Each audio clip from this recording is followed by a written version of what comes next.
Alright, we're starting induction today, okay? Any last words before I move on? Rania, Hafsa? Okay. Do we have any quiz or worksheet?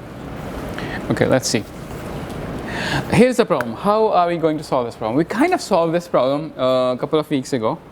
और मैंने ये कहा था कि one of them is an exponential function, the other one is a linear function. So they intersect at some point and then one kind of shoots up and the other one stays like this, okay?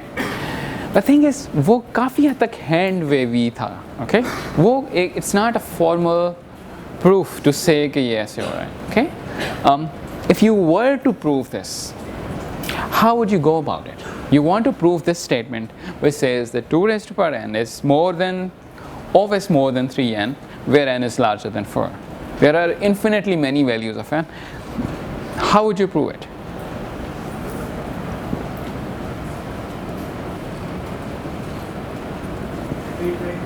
Think for about 10 seconds. The point I'm trying to make is that under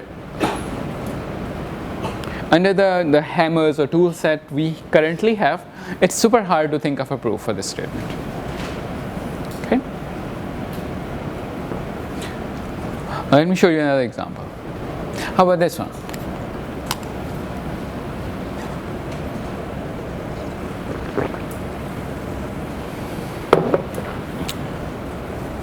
So this says that 1 over I times I plus 1 का sum कर लें 1 से 10 तक, so you would get n over n plus 1. That's a nasty looking expression. I mean, it's beautiful. Its right side is beautiful, but itself it's a nasty looking.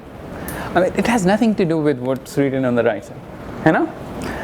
To plan something, to plan a proof for this is not easy. Okay? Let me show you one more example. Okay? You want to prove that the sum of the interior angles in a convex polygon is n minus 2 times 180 degree. Okay? So someone came up with an idea a while back, I guess, around thousands of years, I guess, where they said that if I have to prove something for a large number of cases, okay, and those cases are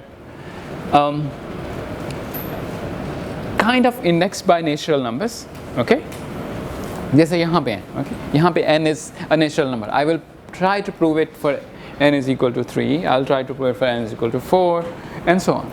Similarly for this case, I will try to prove it for n is equal to 1, n is equal to 2, and so on, okay. So this is a statement which is hidden, which is itself a bunch of statements, infinite number of statements. Each of those statements is indexed by a natural number, okay. Which means कि अगर इसका case by case analysis करेंगे तो you would not succeed. You would have infinite number of cases, okay. They came up with a really nice plan to solve this.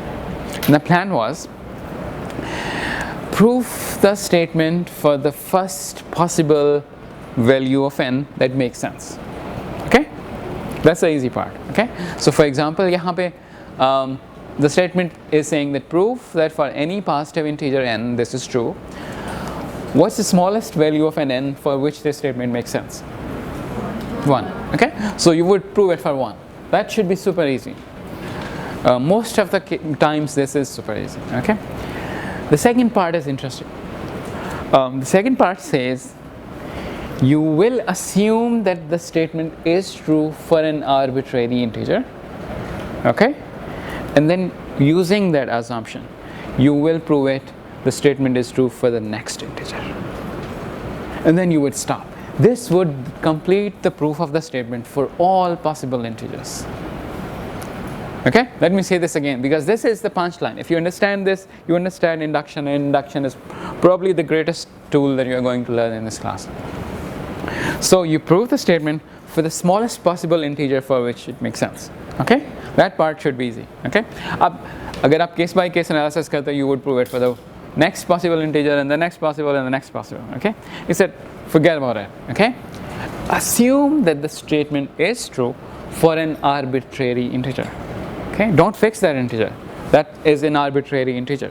Okay, assuming that premise, you prove that the statement is true for the next possible integer. Okay, once you are done with this, you are done with the complete proof. That's the complete proof. That's the complete proof of the statement for all possible integers. Does it make sense? Does it sound magical? If it does not, then you haven't understood it yet. Okay, so that's why I'm gonna do it again. Okay, so the thing is, the first part makes sense to everyone. Shout out. Yes. Yes. Okay. You have to prove it for the smallest possible integer. Okay. अब जो second part है वो ये कहता है कि you assume the statement is true for an arbitrary integer and you will prove it for the next step, only just the next step. Okay. And induction, the theory of induction says that that's enough to prove the statement for all possible integers. Why is that? Because see, जो second वाला part है, it guarantees that your statement, assume कि जो smallest possible case था वो n is equal to 1 था. Okay? जो second चीज़ आपने prove किया, that guarantees that your statement is true for n is equal to 2. है ना? Second part ये कहता है कि मुझे कोई integer दे दो for which the statement is true. I'll prove कि it's true for the next possible integer, right? We just proved कि statement is true for n is equal to 1.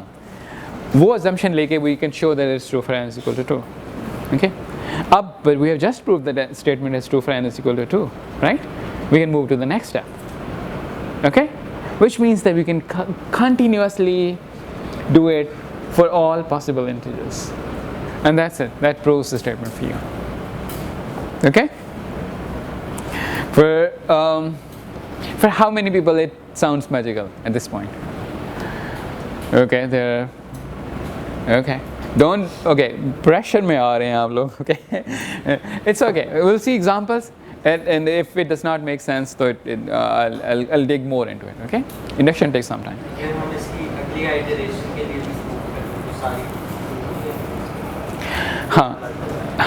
You prove it for the first possible integer, smallest possible integer, and then you prove that if it is true for an arbitrary integer without fixing it, okay, the next integer is implied. Okay? Let's see some examples. Actually, let's see kind of some graphics here. Okay? It kind of come with the, so this is the domino effect. Okay? So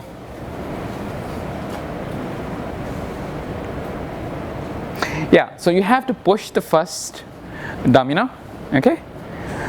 And then all you need to make sure is that every subsequent domino is within the length of the previous domino. Okay? उसका जो distance है वो उसकी length से कम है. Which means कि every domino can kind of dominate the next domino. The statement is true. Then all dominoes can be fell. Okay? Zipper is based on the dominoes induction principle. अगर इससे पिछले वाला close नहीं होगा तो next वाला close नहीं होगा. Okay? Stairs is the typical example we gave. So you show that I can move to the first step, and then you show that if I am at the kth step, I can go to the next step. If you can show this, then you show that I can go to any step in the stairs. Okay? I kind of मैंने ये तकरीर कर ली हुई है, तो I'm gonna move on and to the example. If it will let me. Okay. So here's a formal thing that we are going to do. Okay. So you prove the statement for the smallest possible integer. They call it the basis step. Okay. So basis step में you figure out what's the smallest possible integer for which the statement makes sense. You prove it. Okay. उसके बाद inductive hypothesis is the premise that the statement is true for an arbitrary k. Okay, but only that one arbitrary k. Okay. Inductive step is the most crucial part, where you assume inductive hypothesis and then you prove it for the next possible integer. Okay. So inductive hypothesis may you take an arbitrary k, assume the statement is true for arbitrary k, inductive step के अंदर you prove it for k plus 1. That's it. क्या? Any questions so far?